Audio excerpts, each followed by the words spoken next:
Terima kasih Anda masih bersama kami di Sapa Indonesia Malam. Saya Sofi Syarif masih berbincang dengan Gubernur Jawa Tengah, Ganjar Pranowo. Pak Ganjar, pertanyaan yang tadi sempat saya tanyakan sebelum kita jeda iklan, kondisi psikososial masyarakat di Jawa Tengah saat ini seperti apa? Setelah lebih dari 6 bulan ya kita masuk pandemi, tapi belum ada tanda-tanda kurva melandai.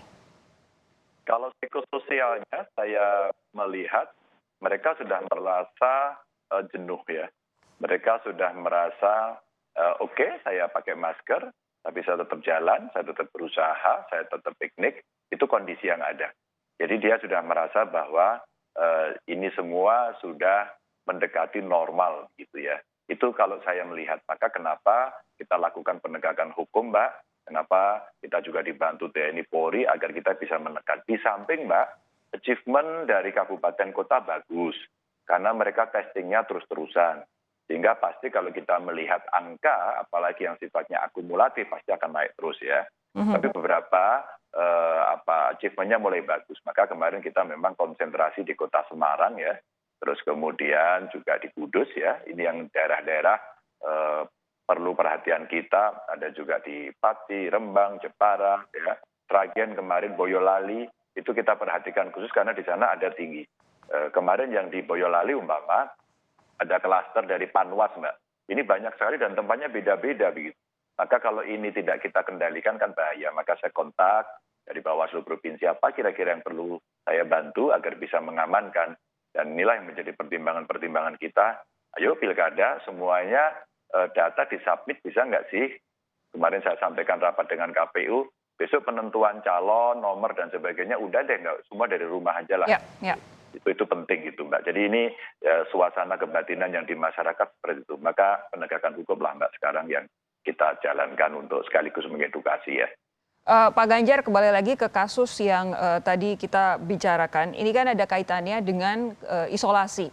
Isolasi secara ideal seharusnya dilakukan di lokasi yang memang sudah diberikan atau sudah ditentukan oleh pemerintah. Karena di situ pasti ada standar kesehatan yang harus terpenuhi, ada petugas kesehatan yang bisa mendampingi, dan dipastikan bahwa orang diisolasi memang hanya satu untuk satu ruangan yang tertutup. Nah, kalau kemudian ada isolasi di rumah, apa kebijakan dari pemerintah Provinsi Jawa Tengah? Karena sepanjang yang kami tahu klaster keluarga, biasanya ini karena isolasinya ada di rumah, itu Jawa Tengah termasuk salah satu dari yang 10 besar, Pak. Iya Mbak, memang kalau isolasi mandiri itu kekurangannya adalah mereka tidak disiplin. Maka apa kemudian kebijakannya? Dokter di puskesmas kita minta untuk mendampingi yang ada di mereka. Ya, makanya kemudian saya kira dimanapun ya, mau 10 besar, mau 20 besar, mau 30 besar yang ada sekarang. Oh, ini Semarang itu klaster di tengah keluarga 5 besar? Ya. Di Indonesia? Iya, oke. Makanya kemudian 5 besarnya kalau lihat data dari Kompas jauh banget ya. Kita angkanya beda 5 besarnya. Kalau itu mungkin 10 besar, mungkin yang di bawahnya ada 7, ada 5. Kita tidak akan defense pada soal itu. Tapi begini Mbak, kenapa kemudian kita perlu didampingi oleh tenaga kesehatan di sana agar mereka bisa dipantau. Yang kedua, ketika kemudian model klaster dan isolasi mandiri ini perlu mendapatkan perhatian, maka kemarin kita sudah rapat dengan pemerintah pusat yang akan menggerakkan perhotelan untuk dipakai. Dan kita menyiapkan. Beberapa di antaranya memang kami sendiri kemarin mencoba memberikan fasilitas kepada kawan-kawan di tenaga medis ya. Kami punya hotel, punya Pemprov, itu kita pakai. Sehingga itu bisa kita kendalikan dengan baik. Kalaulah kemudian membutuhkan yang lebih bagus lagi, lebih memenuhi syarat lagi, dan seterusnya, maka sebenarnya sudah diputuskan saja. Kalau otoritas kesehatan memutuskan harus tidak di rumah, titik, nah, kita kerjakan. Karena sementara ini kan tidak, Mbak. Sementara ini kan ketika kemudian mereka tanpa gejala dan sebagainya boleh kok isolasi mandiri di rumah begitu ya. Nah ini yang perlu keputusan itu. Maka kita dampingi. Nah sebagian kita tawarkan agar mereka mau diisolasi di tempat-tempat yang memang lebih representatif begitu. Nah ini kan negosiasi yang tidak gampang memang. Pak Ganjar, koreksi kalau saya salah, saya tadi barusan mengintip data hari ini, Jawa Tengah sejauh ini berarti kasus ada sekitar 19.500 ya Pak ya? Oke. Kemudian 1.252 orang tercatat meninggal akibat COVID-19 ini. Kalau hitung-hitungan kasarnya saja, mortality rate-nya 6,4%, Pak. Ini cukup tinggi loh, Pak, dibanding beberapa wilayah lain di Indonesia, Pak. Memang, makanya ini yang coba kita kerjakan, Mbak. Maka kalau kemudian kita melihat, kita juga memperbaiki data. Saya kira baik juga kok sekali-sekali saja gitu ya. Dari Kompas mengundang teman-teman yang melaunch data. Sekali saja. Itu akan menarik. Kompas akan mendapatkan insight yang lebih banyak lagi. Karena beberapa data kemarin kita klarifikasi, Mbak. Saya menyampaikan ketika umpama dari pusat kemarin 2 kali keliru menyebut soal Semarang yang tinggi terus. Udah, Pak Wali Kota dibully, saya ikut dibully. Membuli saya nggak masalah. Anda mau bilang data dari pemerintah pusat banyak sering salahnya? Enggak, kalau 2 kali salah kita mau bicara apa, ya kan? Maka yang kita lakukan daripada menyalahkan kan clearance. Jawa Tengah ini, Mbak, cerewet sudah 3 bulan yang lalu, Mbak. Maka saya kasih tahu, Mbak ya, data itu digunakan dari mana? 1, data yang manual. 2, data bersama lawan corona atau BLC. Bukan PCL loh ya, ini BLC. Terus kemudian all record. Dan terakhir new all record. Saya kasih clue 1 aja. Di dalam new all record, orang pertama yang terkena COVID di Jawa Tengah tidak ada datanya di sana. Maksud saya, hari ini nggak perlu berdebat. Cut off time-nya berbeda, data delay-nya berbeda gitu ya. Maka kemudian kalau soal data dan rating oke. Oh Jawa Tengah tinggi, fine, saya akan kerjakan. Ya. Tapi ada beberapa kalau lagi-lagi baca data, kita butuh integritas data. Saya kira baik. Jadi kalau kita berbeda antara pusat dan kita, maka sebenarnya mungkin cut off time-nya beda, nggak usah dipermasalahkan, yang penting semua kerja, semua tangani. Maka Gubernur Jawa Tengah bertanggung jawab penuh atas itu semua. Pak Ganjar, ini tadi segmen ini saya memang sengaja menanyakan hal-hal yang harus saya tanyakan, karena saya ingin membuat semacam gambaran besar untuk ke pertanyaan yang terakhir ini. Psikososialnya kondisinya sudah diketahui masyarakat Jawa Tengah seperti apa. Soal isolasi juga sudah jadi perhatian tersendiri. Tapi di sisi lain meskipun mungkin ada perbedaan data antara daerah dengan pusat, paling tidak menunjukkan bahwa kondisi di Jawa Tengah terus naik angka positifnya.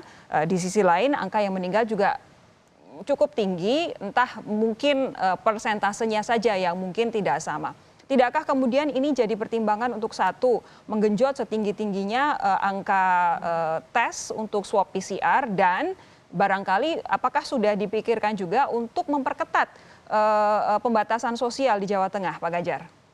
Oke, saya sampaikan terima kasih atas pertanyaan yang bagus sekali, Mbak.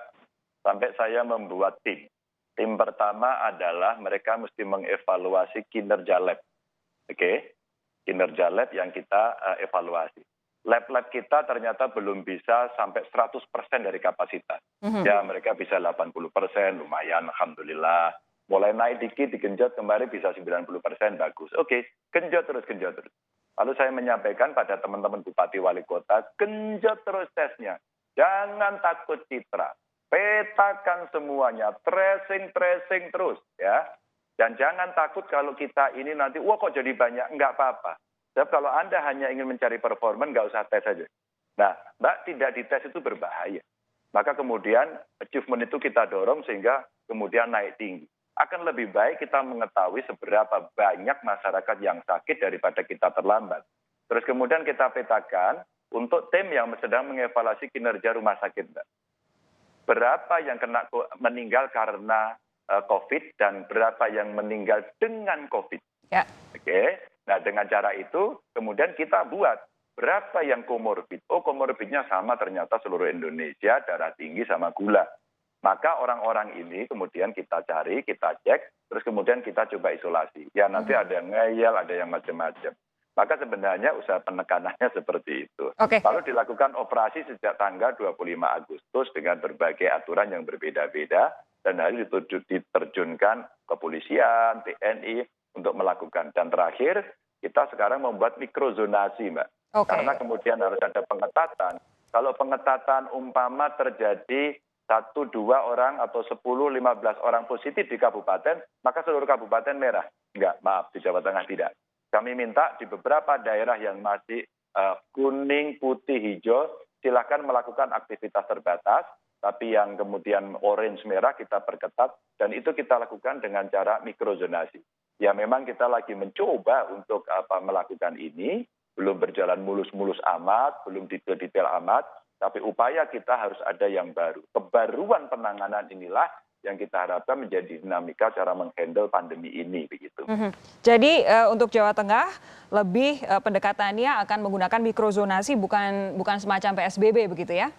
Ya, kami tidak pernah menerapkan PSBB dan kami belajar betul dari kiri kanan bagaimana PSBB begitu hasilnya termasuk impact yang kemudian muncul. Maka pengetatan ini menurut saya juga menjadi salah satu cara yang penting di tengah kalau netizen bilang masyarakat plus 62 ini ya lumayan ya, ngayalnya masih tinggi, kemudian tempat piknik, restoran, mal. Maka yang subsektor ini Mbak, sekarang dinas-dinas kami kita minta untuk mengevaluasi. Ya kemarin ada Bupat ya, itu ikan manyung enak banget. Wah, pedesnya top sekali. Itu luar biasa. Tapi kalau ke sana. Tapi kalau kemudian outbreak terjadi di sana kan nggak bisa. Betul. Oh ternyata warung menjadi tempat yang bisa menulari dan potensi itu tinggi. Maka sapu bersih, tertibkan mereka gitu ya. Kalau tidak mau tertib, cabut izinnya, tutup warungnya dan sebagainya. Baik, tentu kami doakan semoga strategi Pak Ganjar dan teman-teman di Jawa Tengah berhasil dengan mikrozonasi untuk menekan sebesar-besarnya penularan COVID-19 di Jawa Tengah. Pak Ganjar, terima kasih, sehat terus, jaga kesehatan. Terima kasih. Kita ketemu lagi kapan-kapan, terima kasih. Amin.